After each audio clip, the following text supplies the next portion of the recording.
Hello, on se retrouve aujourd'hui pour un nouvel épisode de Cœur d'Artichaut et aujourd'hui je vais être toute seule pour te parler d'un sujet dont vous m'aviez demandé de parler quand j'avais fait des petits sondages Instagram. Et comme tu l'aurais vu dans le titre, on va parler de comment on fait pour faire le deuil de quelqu'un qui est toujours vivant. Cette question, elle fait référence à la rupture amoureuse qu'on connaît tous malheureusement. Enfin, la rupture amoureuse donc qu'on connaît tous plus ou moins bien, on va dire. Mais en tout cas, bref, beaucoup d'êtres humains ont été confrontés à la rupture et j'en fais partie. Et j'avais envie de te parler de ce sujet qui est énormément traité dans beaucoup de films, beaucoup de chansons d'amour parlent de rupture, beaucoup de films parlent de comment les personnages se remettent après une rupture. On peut parler du célèbre Bridget Jones et de sa fameuse séquence sur All By Myself de Céline Dion, où l'héroïne, donc Bridget, est sur son canapé, dans le plus grand désarroi, avec de la glace, de la Ben & Jerry's, de préférence, c'est toujours mieux. C'est vrai qu'on a cette représentation de la rupture dans les comédies romantiques, où la fille est en PLS sur son canapé, en pilou-pilou, avec sa meilleure glace, ou son chocolat, ou son meilleur burger, pour oublier dans la nourriture, hein, parce que sinon, quoi faire d'autre? Puisqu'évidemment, à ce moment-là, elle n'a plus aucune envie de plaire. Voilà. Et donc elle va sombrer dans le désespoir le plus total, entourée de milliards de mouchoirs, et utiliser la bouffe comme réconfort émotionnel. Alors effectivement, on peut dire que ça ne s'éloigne pas tellement de la réalité dans un sens, mais que ce cliché-là persiste, alors que déjà, pourquoi ce serait essentiellement féminin ? Je pense que les hommes pleurent aussi, juste on n'a pas ces codes-là et on nous le montre pas aussi facilement. Et on peut le voir notamment dans beaucoup de chansons, dans beaucoup de rap aussi qui parlent de rupture, de comment ça impacte. C'est peut-être juste qu'on n'a pas la même manière, ou en tout cas pas le même timing de gérer les ruptures amoureuses, que ce soit les hommes ou les femmes. Moi je voulais revenir sur cette question parce que c'est vrai que je sais pas pour vous, mais moi j'ai tendance à parler de mes ex au passé. Genre, il était comme ceci, il était comme ça, alors oui, puisque je l'ai connu à un moment T et que ça appartient au passé et que c'est vrai qu'on apprend à parler à quelqu'un à l'imparfait, puisque c'est quelqu'un qu'on a connu et qu'on ne connaît plus. Il y a aussi quelque chose qui me questionne, c'est qu'on en parle comme si cette personne-là, ou ces personnes-là, étaient presque mortes, quoi, dans un sens. Enfin, on en parle au passé comme si c'est des personnes qui n'existaient plus. Alors oui, certes, c'est des personnes qui n'existent plus dans notre réalité, dans notre présent à nous, mais c'est des personnes qui sont toujours vivantes, donc potentiellement, elles ont toujours ces traits de caractère-là, où moi je parle de faire le deuil de quelqu'un qui est toujours vivant. Je trouve vraiment ce concept hyper particulier et je pense que mon esprit a du mal à l'intégrer et que c'est quelque chose avec lequel j'ai encore beaucoup de mal, je pense. Parce que ça veut dire renoncer à tous les moments que tu as vécu avec cette personne, accepter que ces moments-là, tu ne les vivras plus. Et je trouve que c'est hyper particulier à appréhender et des fois t'as pas envie en fait. T'as pas envie de faire le deuil, que c'est long du coup, que tu passes par plein de phases. Et je vous avoue que moi j'ai eu ma première vraie grosse rupture amoureuse, comme on peut un peu les voir dans les films, c'est-à-dire vraiment le truc où tu as le cœur brisé. T'as des sensations dans ton corps que tu n'avais encore jamais connues, et t'as l'impression que cette tristesse ne va jamais te quitter. T'as l'impression qu'il y a une partie de toi qui est partie avec cette personne, que tu as l'impression que ça va être très compliqué de continuer sans elle, que tu ne sais plus quels sont tes repères, et ça fait référence aussi à la dépendance affective, parce que normalement, quand tu n'es pas en dépendance affective avec quelqu'un, tu n'as pas cette espèce de sevrage, c'est un peu comme une drogue finalement en fait. T'es drogué à cette personne, c'est une drogue dure, t'as ta dose tous les jours, toutes les semaines, régulièrement en tout cas, et c'est vraiment, tu prends ton shot de dopamine, ton shot d'endorphine, et t'es trop bien quoi, t'as l'impression de te sentir puissante, t'as l'impression de te sentir belle, forte, et t'as l'impression que quand cette personne s'en va de ta vie, tu ne peux plus avoir ces choses-là toute seule. Parce que t'as l'impression que c'est cette personne-là qui te les a données. On a pu en parler dans plein d'autres épisodes du podcast avant. Finalement, en fait, toutes ces ressources-là, tu les as au fond de toi, il faut juste les retrouver à un moment où t'as l'impression que ça va être impossible, que c'est comme si t'étais au bas du Kilimandjaro et qu'il va falloir escalader ça toute seule, alors qu'en fait, on t'avait promis que t'aurais de l'aide, tu vois. Et moi, j'ai un peu cette sensation-là par rapport en tout cas, à cette rupture amoureuse-là et comment j'ai vécu ce gros chagrin d'amour. Janvier 2022. Donc ça fait plus d'1 an maintenant, donc j'ai évolué depuis, ça va mieux. Mais en janvier 2022, j'ai connu mon premier gros chagrin d'amour, qui m'a vraiment dévastée, et je pensais que je serais pas capable de m'en sortir, parce qu'à cette époque-là, quand t'es dedans, quand t'as le nez dedans, tu te dis mais j'ai plus le goût à rien, est-ce que les choses ont du sens ? Et en vrai, on se rend pas compte, mais c'est des périodes de grande transformation, qui sont tellement importantes dans notre développement. Et je suis hyper reconnaissante maintenant d'avoir vécu cette expérience-là parce que ça m'a aidée à me retrouver moi, à savoir découvrir un petit peu plus qui j'étais, à me rendre compte que j'étais capable de beaucoup plus que ce que je pensais. Et du coup, j'en suis super fière d'avoir pu traverser ça et que, comme dirait une chanson d'un artiste que j'ai vu il y a pas longtemps en concert qui s'appelle Julien Granel, laisse passer la tempête, on est plus fort que ça. Et c'est vrai, il y a toujours du soleil qui revient après la tempête, et on a trop tendance à l'oublier pendant qu'on est dans le tourment de cette tempête. Mais je vous rassure, le soleil revient. Peu importe si tu as l'impression que pour l'instant le soleil est parti de ton cœur, et ça prendra le temps qu'il faudra, parce que forcément, t'as une petite plaie ouverte. Donc pour se refermer, il va falloir du soin, il va falloir que t'en prennes énormément soin, et que tu laisses du temps à cette blessure de se refermer comme elle en a besoin. De pas vouloir à tout prix qu'elle se referme mal, que du coup elle soit purulente. Désolée, j'utilise des images pas très sympas, pas très enzines, mais je trouve qu'elles sont assez explicites, et dans l'épisode avec Marc, il disait que oui, en fait, tu peux pas saigner sur les gens alors que t'as une plaie ouverte, et c'est exactement ça. Je pense que ce temps d'introspection que tu as après une rupture amoureuse, où moi personnellement, dans ce moment-là, il y avait plus personne qui m'intéressait, mais vraiment genre... Je n'avais envie d'avoir aucune relation avec qui que ce soit. Et j'avais des symptômes, entre guillemets, si on peut appeler ça comme ça, mais c'est vrai, on dit la maladie d'amour, mais oui, c'est un chagrin d'amour, on a mal, quoi. C'est des mots, et ça peut aller jusqu'à des mots physiques, tu vois. Moi, je dormais mal, je me couchais très tard, et j'arrivais plus à m'endormir avant de tomber de fatigue. Je faisais des cauchemars, évidemment, j'avais du mal à m'alimenter, mon corps bloquait complètement. En fait, pour vous remettre dans le contexte, je me suis rendu compte que j'étais dans une relation qui n'était absolument pas saine pour moi et qui ne me convenait pas. Et sauf qu'en fait, il n'y avait pas de raison valable, entre guillemets, c'est-à-dire que cette personne n'avait pas été ni infidèle, ni horrible avec moi, enfin, il n'y avait pas eu de violence, etc. Il n'y avait pas eu de raison, entre guillemets, valable, si tant est qu'il faille des raisons valables pour quitter quelqu'un, ça aussi c'est un vaste sujet. Mais entre guillemets, cette relation elle est plutôt bien, et c'était horrible parce que je me rendais compte que je ne pouvais plus continuer dans cette relation. Je culpabilisais d'être dans cette situation-là, parce que je me disais mais ça se trouve je prends la mauvaise décision, est-ce que c'est pas juste parce que j'ai peur? Donc il y avait plein de questionnements auxquels j'avais pas encore répondu, et ça me terrifiait. J'ai paniqué complètement. J'en ai parlé à la personne concernée, qui m'a proposé qu'on fasse une pause, etc. Et en fait, pendant cette pause, ça a été encore pire, parce qu'on en revenait à ce truc de drogue, parce que du coup, d'un coup, j'étais privée de toute la drogue dont j'avais besoin, et en fait, je me laissais dépérir, quoi. J'avais plus faim, et pour un taureau, je peux vous dire que ne plus avoir faim, c'est que vraiment, ça ne va pas du tout, ça m'arrive vraiment rarement, même des fois quand je suis malade, j'ai quand même faim, mais là, j'avais vraiment pas faim, j'avais une boule au ventre, un poids dans mon bide. C'était vraiment la première fois que ça me faisait cette sensation-là. J'étais vraiment pas bien. Je pense que je suis pas la seule à avoir connu ça, mais moi c'était la première fois que j'ai expérimenté ça. En gros, c'était la première fois que c'était moi qui allais quitter quelqu'un. J'étais en colère contre tout le monde. J'avais vraiment beaucoup de colère en moi parce que je comprenais pas cette situation. Et il se passait plein de trucs après, parce que du coup on s'est revus après ces deux semaines de pause. Suite à une discussion, on s'est rendu compte que cette discussion tournait en boucle et qu'on n'arrivait pas à évoluer. Donc c'était qu'il fallait qu'on mette un terme à cette relation. Et je pense que c'est ça qui est le plus dur des fois, c'est que des fois on sait qu'il faut qu'une relation se termine, que ce soit une relation de longue date, une relation qui dure depuis pas longtemps, mais que c'est dur en fait. Prendre cette décision je pense que c'est dur autant pour la personne qui largue que pour la personne qui est larguée. On n'en parle pas assez, mais c'est vrai. Je pense que c'est délicat de prendre cette décision et de se dire est-ce que je fais le bon choix? Est-ce que c'est sûr? C'est un petit peu un saut dans le vide, quoi. Dans un sens, c'est un saut dans le vide complètement, puisque tu sais ce que t'as connu, mais tu sais pas ce qui va se passer après. Donc souvent, c'est pour du meilleur, hein, quand même, quand on se sépare, que ce soit pour mieux se retrouver après ou ne plus se voir jamais. Je pense que dans tous les cas, une rupture fait du bien, même si sur le coup ça fait mal. C'est facile à dire avec du recul. Si tu es dans une période de rupture amoureuse, je suis désolée, sache que je t'envoie tout mon amour et que je sais à quel point cette période est compliquée, mais promis, tout passe, vraiment tout passe. Et j'espère que tu es bien entourée, parce que vraiment ça fait énormément, et j'ai eu la chance d'avoir été extrêmement bien entourée, que ce soit de par ma thérapeute, que ce soit par ma famille, mes amis.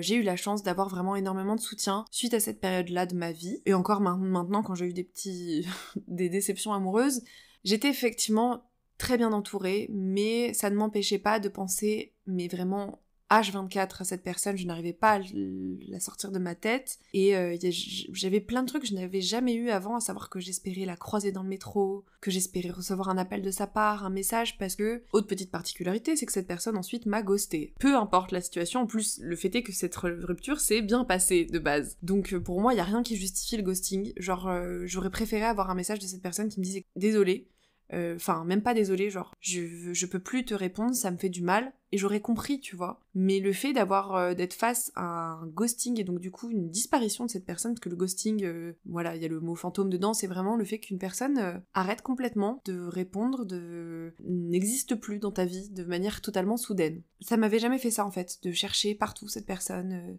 tout me faisait penser à cette personne, je sais plus ce que j'avais mangé ou ce que j'ai écouté. Bref, je sais plus, il y avait quelque chose qui m'a ramené à cette histoire, quelque chose de concret, je crois que c'était quelque chose que j'ai mangé ou quoi, et le moindre truc te fait chialer, quoi. C'est terrible. Je me sentais tellement conne, et en même temps, c'était tellement au-dessus de toute ma volonté, enfin genre, je ne pouvais pas faire autrement, parce que vraiment tout me ramenait à cette histoire, et je cherchais aussi à trouver le moindre signe qui puisse me raccrocher à cette histoire, parce que aussi, je pense que ma peur, et je suis désolée, je ne voulais pas que cet épisode soit un peu chialant, mais voilà, je suis humaine, j'ai des émotions.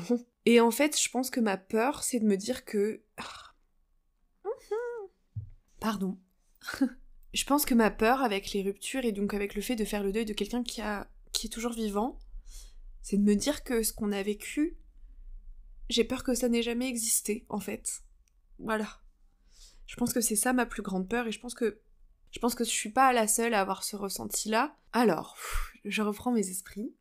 Alors que cette personne est toujours sur Terre, et qui est toujours en vie, et potentiellement elle habite pas très loin de chez toi, et que vous pourriez vous voir, eh ben tu ne peux plus la voir, tu ne peux plus lui écrire, enfin en tout cas il vaut mieux éviter, et que cette personne elle a fait partie de ta vie à un moment donné, mais que du coup elle en fera plus jamais partie. Et du coup pour aider à ça, j'ai essayé de me créer des petits rituels qui me faisaient du bien. Je m'allumais mes bougies, j'ai un journal de gratitude dans lequel j'écrivais tous les matins et les soirs. Je me faisais des repas que j'aimais, j'essayais de reprendre goût à ma vie à moi, continuer d'aller au sport, à trouver des choses qui moi me faisaient du bien, aller au cinéma, refaire des choses que je faisais toute seule, et continuer de les faire pour moi. C'est des trucs à la con, mais en fait faites le moindre truc qui vous font du bien, si c'est aller faire du water polo, je sais pas pourquoi c'est ça qui me vient, mais si vous avez envie d'aller voir un artiste que vous avez toujours rêvé de voir et qu'il passe dans votre ville, allez le voir. Si c'est juste faire du crochet, faites du crochet, peu importe en quoi ça consiste, à condition que ce soit évidemment légal, enfin en tout cas oui légal, et que ça ne fasse pas de mal à autrui, faites-vous du bien.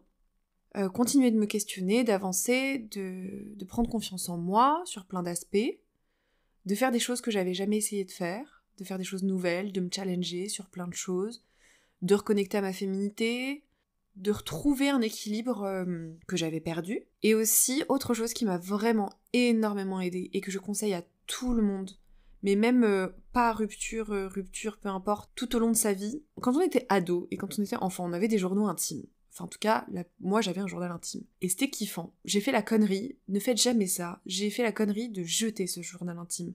Et je regrette profondément. C'était un journal intime d'idole avec une Didlina qui était en train de faire des ballerines. C'était né dans les années 90, tu sauras de quoi je parle. Et donc, pendant cette période, sous conseil de ma thérapeute, j'ai fait un journal de bord de mes émotions. Enfin, j'ai commencé un journal de bord de mes émotions. À savoir que j'écrivais tous les jours comment je me sentais, ce que j'avais vécu pendant ma journée, ce que j'avais besoin d'extérioriser par rapport à ce qui était dans ma tête qui tournait en boucle. Et je l'ai fait sur 6 mois, et ensuite c'est redevenu un journal de gratitude. Et ça me faisait du bien en fait de sortir toutes ces idées qui étaient dans ma tête, qui tournaient en boucle, de comprendre mieux mes émotions. Et en fait plus tard je l'ai relu, et putain ça m'a fait du bien. Parce que je me suis rendu compte de ce que j'avais traversé, j'avais beaucoup d'affection pour la moi de il y a 6 mois, et en fait ça te permet de te rendre compte que t'évolues, ça te permet de te rendre compte de ton évolution, de comment ça t'a transformé, à quel point cette expérience, même si sur le coup elle était douloureuse, elle t'a appris beaucoup de choses. Donc oui, c'est grâce à ça que j'ai pu voir mon évolution, et moi j'ai cette philosophie de vie qui est que tout ce qui t'arrive dans ta vie arrive pour une raison. Alors voilà, c'est mon avis. Je comprends que tout le monde ne le partage pas, mais moi je pense que tout arrive pour une raison, que rien n'arrive par hasard. Je ne crois pas au hasard. et que vraiment je suis reconnaissante et je remercie cette personne d'avoir été dans ma vie parce que ça m'a fait vraiment grandir beaucoup sur ma perception de l'amour, sur ce que je pensais être bien pour moi à ce moment-là, sur mon estime de moi, sur comment je me perçois, comment je me positionne face aux autres, sur comment j'exprime mes besoins, et de me remettre en question aussi, et d'accepter aussi que je pouvais avoir le mauvais rôle, d'accepter ma part de responsabilité aussi dans les expériences que je vis, parce que voilà, on a tendance à se dire quand c'est l'autre qui part, à rejeter toute la faute sur cette personne, et en fait aussi se dire que pourquoi, ça dépend des cas. Hein. Il fallait que j'accepte que j'avais eu une part de responsabilité dans cette rupture, et que sur le coup c'est difficile, ton ego il veut pas accepter que t'as une part de responsabilité dans ce qui vient d'arriver, mais souvent, comme il peut pas y avoir de relation sans deux personnes, il peut pas y avoir de rupture sans deux personnes non plus. Alors il y a une personne qui peut l'accepter plus ou moins bien, il y a une personne qui peut ne jamais l'accepter, mais le fait est que dans tous les cas, si cette rupture arrive, c'est pas pour rien. Moi, je suis le genre de personne qui n'est jamais restée amie avec ses ex. Pour moi, si ce sont des ex, c'est qu'il y a une raison, et que je ne vois pas l'intérêt de les avoir encore dans ma vie. Alors, j'admire les personnes qui arrivent à faire ça, à rester amies avec leurs ex. Vraiment, c'est quelque chose qui me fascine. Mais j'ai vraiment beaucoup de mal avec le fait de me dire, tu vas être confronté potentiellement à la nouvelle personne qui va partager la vie de cette personne, et je suis pas sûre d'en avoir envie. Ah oui, oh là, j'ai oublié un gros sujet. Les réseaux sociaux suite à une rupture. Oui, j'étais obligée de faire un jingle chantant, puisque vraiment les réseaux sociaux, quand tu fais face à une rupture, c'est la pire des choses qui puissent t'arriver. Et encore plus. Alors, on va faire les choses dans l'ordre. Comme vous le savez, des fois je digresse, ça part un petit peu dans tous les sens, mais soit. Les réseaux sociaux, vraiment, meilleur conseil que je puisse te donner, alors je ne l'applique pas forcément, et j'ai eu du mal à l'appliquer, mais il vaut mieux bloquer cette personne des réseaux sociaux si ça te fait trop de mal de voir, ou si tu as envie de stalker, etc. Vraiment, essaye de t'éviter un maximum de souffrances inutiles, de voir que soit cette personne vit sa meilleure vie, soit qu'elle a rencontré une nouvelle personne. Essaye de t'éviter ça un maximum, ou en tout cas d'essuie cette personne, mais si tu sais que t'es tenté d'aller voir ses stories et tout ça, vraiment, c'est pas une bonne idée. Alors bien sûr que tu seras tenté de débloquer, d'aller voir quand même de temps en temps, etc.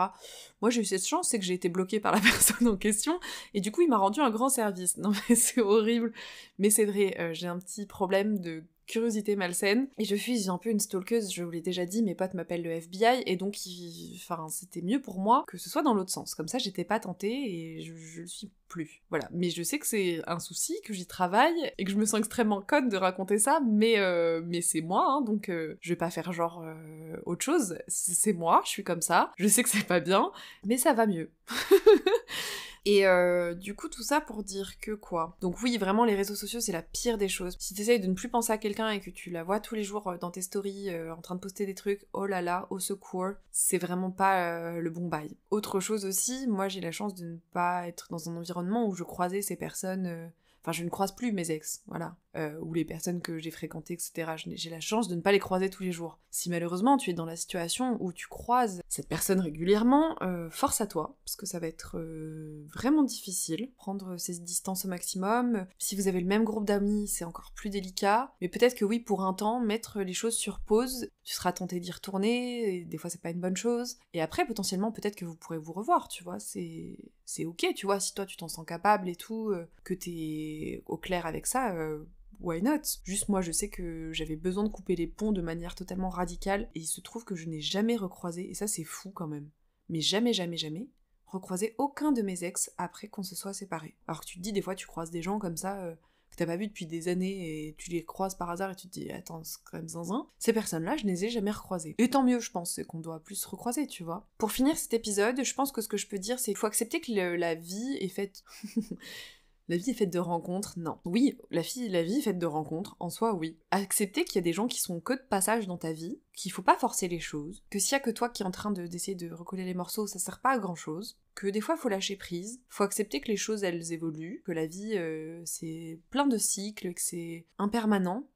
Autre chose, accepter de profiter des moments que tu vis avec cette personne, et donc accepter ensuite que ces moments ont une fin. Que c'est difficile, que bon, de toute façon, on est sur Terre, on est humain, notre vie a une fin, tout a une fin, toutes les bonnes choses ont une fin, comme on dit, une fin n'est pas forcément la fin, ça peut être le début de quelque chose d'autre. Et même, je suis même convaincue que c'est le début de quelque chose d'autre, et qu'il faut se raccrocher à ça, et que c'est une nouvelle période, et que bien sûr que sur le coup, il faut accepter, et ah oui, très important, je suis là en mode oui, il faut positiver, il faut aller mieux, nanani, nanana. Alors oui, mais comme je le disais au début, il faut d'abord prendre soin de tout ce que tu ressens à ce moment-là.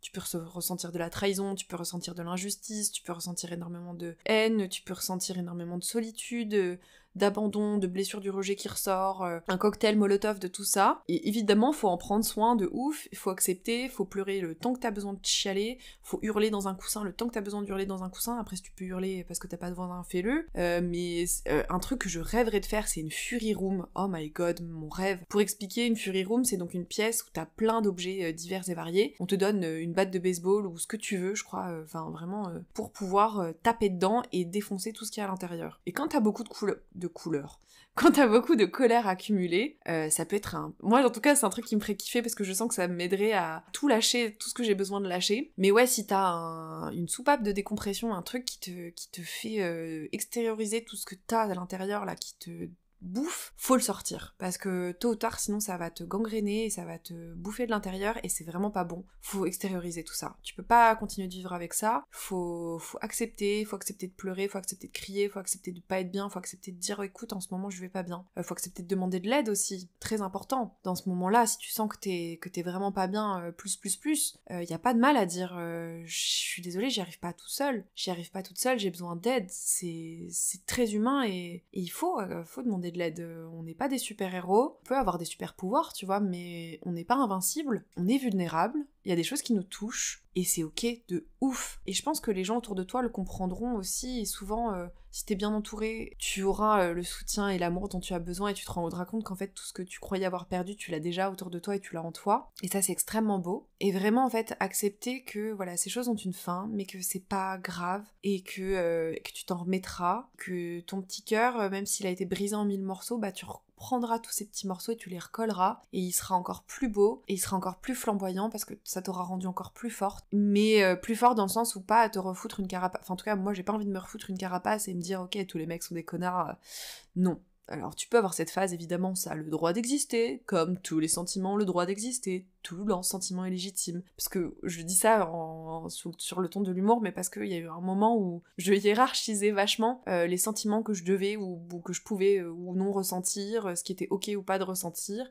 et tout ce qui était un peu solitude, un peu de haine, tout ce qui était tous les sentiments que je jugeais négatifs, je les foutais un petit peu dans un petit coin sous le tapis, sauf qu'à un moment, la montagne sous le tapis, elle est énorme, et tu te trimbales tout ça, et puis tu tousses aussi, bref. Et donc, pour éviter ce genre de désagrément, vraiment, mais exprimer tout, vraiment, écoute ton intuition, c'est ton meilleur guide à ce moment-là, mais si t'as besoin de te morfondre en mode Bridget Jones pendant un certain temps, y a pas de mal à ça, au contraire. Parce que après tu seras là en mode bon, ok, maintenant va peut-être falloir reprendre sa vie en main, c'est bien, t'as chialé un bon coup, mais des fois, il faut accepter de toucher un peu le fond du bout des doigts et de faire oula, en fait pas si fou. On va peut-être remonter parce que franchement la lumière nager à la surface c'était bien quand même, hein. Mais voilà, des fois il faut aller dans les méandres de nos ombres, de tout ce qu'on a, toute la merdasse qu'on n'a pas envie d'aller voir d'habitude, pour pouvoir évacuer, quoi. Une belle expression bien imagère, comme on les aime. Mais voilà, ne pas se flageller, accepter qu'on n'aille pas bien un certain temps, essayer d'utiliser tous les tips que je vous ai donnés, franchement, c'est un bon bail. Réapprendre à vivre différemment. Parce que oui, cette personne a existé. Alors moi, je sais que, voilà, par exemple, un truc, au début, j'avais gardé toutes les photos, j'avais gardé les messages, j'avais gardé beaucoup de choses qui me rattachaient à cette personne. Et en fait, petit à petit, je me suis rendu compte qu'il fallait que je me sépare de ces choses-là parce que sinon ça me ramenait sans cesse à quelque chose d'extrêmement nostalgique, et je suis une personne un peu nostalgique et j'ai tendance à un peu me morfondre et à retourner là-dedans en mode oh là là, c'était bien. Et bizarrement, dans ces moments-là, ton cerveau ne se souvient que des bons moments. Rappelle-toi aussi pourquoi tu n'es plus avec cette personne. Vraiment, fais une liste des raisons pour lesquelles tu n'es plus avec cette personne, et bizarrement, tu verras que ce sera quand même un peu plus simple. Parce que ton cerveau est bizarrement foutu dans ces moments-là, il ne veut se souvenir que des bons côtés. Mais sauf que malheureusement, si ça s'est terminé, c'est que souvent il n'y avait pas que des bons côtés, quand même. Ce que j'ai fait pour tout ce qui est photos, etc., messages, messages, nanani nanana, tout ce que j'avais conservé. D'abord, je l'ai mis dans un truc, quand t'as un iPhone, il y a un dossier qui s'appelle masqué. Comme ça, au moins, je les avais plus si je remontais dans mes photos, j'avais plus le trigger de retomber là-dessus en mode oh, effectivement, ça n'existe plus, oh merde, de pas me replonger volontairement là-dedans. Et après, au bout d'un certain temps, quand je me suis sentie prête, j'ai pu supprimer, j'ai pu avancer, parce que moi, c'est ma manière de faire, tu vois, il y a des gens, ils sont capables de garder des photos de leurs ex, de machin, de garder des affaires et tout. Moi, je trouve que, en termes d'énergie, si j'ai plus rien à voir avec cette personne, je préfère me détacher complètement de la personne, et donc que ça appartienne au passé pour pouvoir me concentrer sur mon présent. Et voilà, je pense que chacun fait comme il le souhaite, que ça prend le temps que ça doit prendre, tu fais à ton rythme, tu verras, c'est un chemin, ce sera pas une longue ligne droite. Ouais, il y avait souvent cette image quand je trouvais des trucs sur Pinterest et tout, bref, la rupture c'est pas une longue courbe qui va vers le haut, non, c'est plein de petits zigzags où des fois tu vas replonger, puis après ça va aller mieux, il y a des jours où ça ira moins bien, et c'est vraiment un petit parcours du combattant comme ça, une petite épreuve, petite course de fond. Et en vrai, franchement, une fois que t'as dépassé les premiers obstacles, meuf, mec, toi, t'es capable de tout en fait. T'es capable de tout, et c'est vrai que ça fait partie de la vie, et plus on grandit, tu verras que ton premier chagrin d'amour, des fois, ça va te défoncer le cœur, tu vas être là, mais plus jamais je pourrais tomber amoureuse. Si, t'inquiète, finalement, après, tu peux retomber amoureuse, tu pourras rencontrer quelqu'un d'autre. Mais oui, il y a une période où tu seras là, non, ça fait trop mal. Et oui, ça fait trop mal. Mais il y a un moment où ça fait moins mal. Pas que t'as oublié cette personne et qu'elle n'existe plus, juste... elle fait partie d'un moment de ta vie. Et ce chapitre-là, il faut le refermer et ouvrir un nouveau chapitre. Voilà. Prends bien soin de toi. Si tu traverses cette période, je t'envoie énormément d'amour. Je sais comme ça peut être difficile. Si tu le vis bien, c'est ok, totalement aussi. Franchement, c'est hyper ok de vivre une rupture bien aussi. Et d'être des fois même soulagé. Franchement, on n'en parle pas assez, mais des fois c'est un soulagement. Voilà. Et de se retrouver une certaine liberté qu'on avait perdue. J'ai dit tout ce que j'avais à te dire, cet épisode est maintenant terminé et je te retrouve très bientôt pour un nouvel épisode du Cœur d'Artichaut. Salut!